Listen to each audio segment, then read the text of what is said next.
தமிழகத்திலேயே ஏன் நான் இந்தியாவிலேயே சொல்லுவேன், மிக மோசமான ஜாதிய கட்சி விசிகா தான். நீங்கள் அவர் தலித் மக்கள் எல்லாருக்கும், பட்டியல் சமுதாய மக்கள் எல்லாருக்கும் தலைவரா? இல்லவே இல்லை. ஏன்னா தேவேந்திர குல வேளாளர் சமுதாயத்தை சேர்ந்த மக்கள் நாங்கள் பட்டியல் வெளியேறணும்னு சொல்கிறாங்க.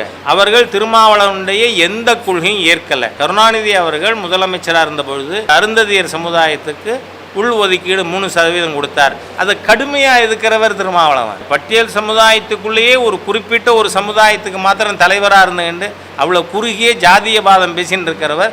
இவர் மற்ற கட்சிகளையோ அல்லது பிஜேபியோ பேசலாமா? பிஜேபி நேஷ்னல் பார்ட்டிங்கிறது இன்னைக்கு இல்லை, 51 ஜனசங்கம் ஆரம்பித்த பொழுதே பாரதிய ஜனசங்கத்தில் எல்லா மத மக்களுக்கும் இடம் உண்டு அப்படின்னு எங்கள் விதிமுறையிலே இருக்குது. அதனால் இப்படி ஒரு நேஷ்னல் பார்ட்டியை பற்றி மோசமான ஜாதியவாதி பேசி இருக்கிறது எனக்கு ஆச்சரியமாக இருக்குது.